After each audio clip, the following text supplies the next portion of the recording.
Hey guys, it's Lee with Untapped Potential. Today we're doing part 4 of Nissa's campaign. Last time we saw the horrible revelation of the Eldrazi contained within Zendikar, which triggered our spark, and we planeswalked to Lorwyn. And here we go. Your first planeswalk brings you to Lorwyn. I just said that. You can't shake the image of the horror in the mountain. You encounter an elf named Dwynnen, who tells you their home is threatened. Inspired to help defend your elvish kin, you decide to beat up some goblins. I went too fast again. So we take a look at our hand here. We draw a new one, and while this one has 1,000,000 mana and nothing but 2 Nissa's Pilgrimages to help us capitalize on it, we foolishly decide to keep anyway, figuring that, what's the worst that could happen? Well, the answer is the opponent has a 1-drop, and they decide to start hitting us in the face with it. That's not great. Fortunately, they don't do anything on turn 2, and we draw a Nissa's card, the 2/3 that gets shuffled in the deck. You know, it's like we meant to do this. Perfect. So now the opponent can't do anything, but Bogart Loggers comes in. Now it has Forest Walk, and since we do control a forest, it will be able to attack us every turn. These goblins seem to be bad news, and since they already are attacking because of the forest we control, we decide that the most sensible course of action is to put another on the field. More importantly, though, this will let us play our Wildheart Invoker a turn early, and if we take 2 damage along the way, so be it.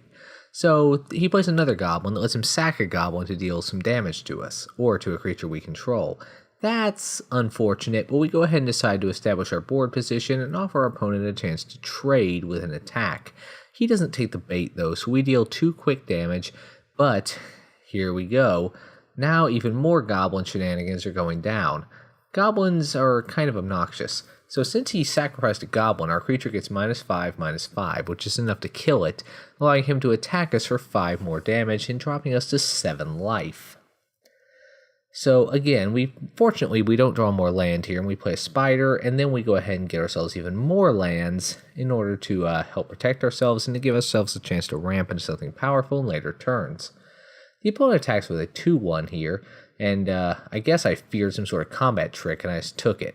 And hey, guess what? We lost. So that happened.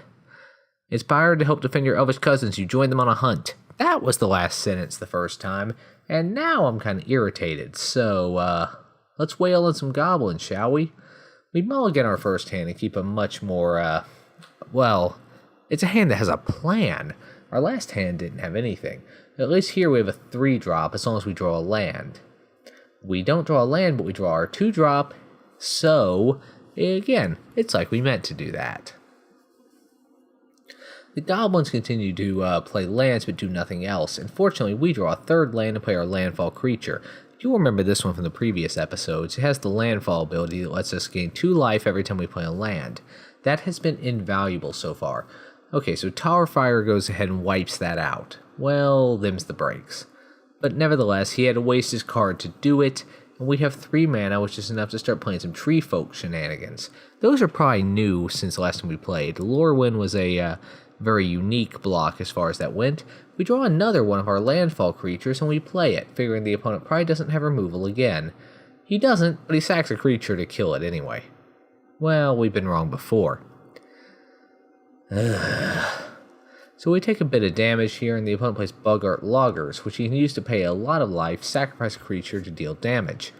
Fortunately, we draw our land this turn, allowing us to start playing our Tree Folk, who have abilities that gives them extra power whenever we either play a forest or another Tree Folk. And, spoilers, we're going to be doing a bit of both. Our opponent attacks us here with a 2/1, and fearing a trick, we take it. Beginning of our turn, we draw Shoot Mob, which, as we recall, has done great work for us before. So we play a forest here, which gives our creatures some power and gives us a lifelink trigger off our landfall. And we make an attack here with a 7/7, which our opponent blocks and manages to kill our creature with. So Shoot Mob comes out since we have enough mana, but it doesn't survive the end of the turn when our opponent kills it again. Grumble, grumble, grumble. However, they now have no cards in their hand, they've sunk a lot of mana into the field, and it's not a very compelling field at all, and we drop a powerful threat, a powerful 4/4 that allow us to start taking charge of this game. The goblins do nothing, instead passing their turn using using a card to once again bolster their defenses, and even though we continue to draw land, that's not such a bad thing as it makes our creature even more powerful and gains us some life. The opponent blocks here and kills our creature.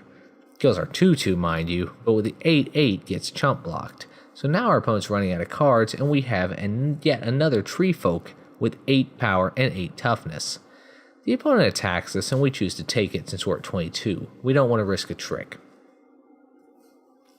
We get another landfall trigger and attack with an 8/8 and a 9/9 for 17 damage. When the opponent chooses not to block, we go ahead and use Primal Bellow to attack him for 16 damage. And wouldn't you know it, that's enough to wipe him out. To your horror, the hunting party massacres a group of boggarts. You're appalled at the murder of these innocent creatures. Dwynning claims that the boggart's hideousness is reason enough for the slaughter. You will not abide such evil. Okay, to explain this, and I'll do it quick. On Lorwyn, elves consider beauty to be the ultimate sign of strength, and anything uglier than they should be purged. Even a minor physical disability or abnormality is worthy of death. And since goblins are, well, they're kind of ugly, the elves decide that they're totally worth genocide. Nissa politely disagrees. Stay tuned in part 5, where Nissa disagrees. This is Lee with Untapped Potential. Thanks for watching.